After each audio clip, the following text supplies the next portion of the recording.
അപ്പോൾ ഗൈസ് നമുക്ക് കുറച്ച് ഞണ്ട് കിട്ടിയിട്ടുണ്ട്. അപ്പോൾ ഏകദേശം എൻ്റെ പണിയൊക്കെ ഏതായാലും കഴിയാറായിട്ടുണ്ട്. പിന്നെ ഇതും കൂടെ ക്ലീൻ ചെയ്തിട്ട് സെറ്റാക്കണം കേട്ടോ. അപ്പോൾ എന്തായാലും ഞണ്ടെന്ന് പറഞ്ഞപ്പോൾ ഞാൻ ഒരുപാട് വലിയ ഞണ്ടിനെയൊക്കെയാണ് പ്രതീക്ഷിച്ചത്. ഇത് ഭയങ്കര ചെറിയ ഞണ്ടായിപ്പോയി ഗൈസ്. അത് തന്നെയല്ലേ ഈ ഞണ്ട് എന്താ പറയുക, ചിലതിങ്ങനെ പഞ്ഞി പോലെയൊക്കെ ഇരിക്കുന്നു കേട്ടോ. അത് കുഞ്ഞു ഞണ്ടായതുകൊണ്ടാണെന്ന് എനിക്ക് തോന്നുന്നു. അത് തന്നെയല്ല, ഞണ്ടിപ്പോൾ സീസൺ ആണോ എന്നും എനിക്കറിയത്തില്ല കേട്ടോ. അതുകൊണ്ട് അവൻ ചിലപ്പോൾ ഇത്രയും കുഞ്ഞു ഞണ്ടിനെ കിട്ടിയത്. ഇവിടെ നിവാൻ ബേബിക്ക് ഭയങ്കര ഇഷ്ടമാണ് ഞണ്ട്, അതുകൊണ്ടാണ് നമ്മൾ ഞണ്ട് വാങ്ങിയത് കേട്ടോ. പിന്നെയെന്ന് പറയുന്നത്, ഇപ്പം ഞാൻ ക്ലീൻ ചെയ്യാൻ പുറത്തേക്കാണ് കേട്ടോ പോകുന്നത്. കാരണം ഇവിടെ വന്നിരുന്ന് ക്ലീൻ ചെയ്യുവാണെങ്കിൽ നമുക്ക് പുറത്തെ കാഴ്ചകളൊക്കെ നന്നായിട്ട് കാണാൻ കേട്ടോ. മടുക്കാതെ നമുക്ക് പണിയെടുക്കാൻ സാധിക്കും. ഇപ്പോൾ എന്ന് പറഞ്ഞാൽ വേനൽ മഴ തുടങ്ങിയിരിക്കുന്നതുകൊണ്ട് തന്നെ ഒരു വൈകുന്നേരം ആകുന്നതിന് മുമ്പിട്ട് തന്നെ നല്ലോണം മൂടിക്കെട്ടിയാണ് വരുന്നത്. അത് തന്നെയാണ് ഇപ്പോൾ ഭയങ്കര മിന്നലും കാര്യങ്ങളൊക്കെയാണ്.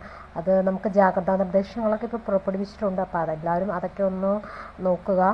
അപ്പോൾ എന്തായാലും ഞാനിത് ക്ലീൻ ചെയ്ത് പോകുന്നത് വരെ മഴ പെയ്യല്ലെന്നാണ് കേട്ടോ ഞാൻ പ്രാർത്ഥിക്കുന്നത്. ഇവിടെ കാക്കകളൊക്കെ വെയിറ്റ് ചെയ്ത് നിൽക്കാണ്ടോ ഇതിൻ്റെ വേസ്റ്റ് കഴിക്കാനായിട്ട് കേട്ടോ. അപ്പോൾ എന്ന് വെച്ചാൽ ഞാൻ വേഗം സെറ്റാക്കിയിട്ട് വേണം എനിക്കിത് കറിയാക്കാനായിട്ട് കേട്ടോ. അപ്പോൾ അത്രയേ ഉള്ളൂ. അടുത്ത വീഡിയോയിൽ കാണാം. ബൈ.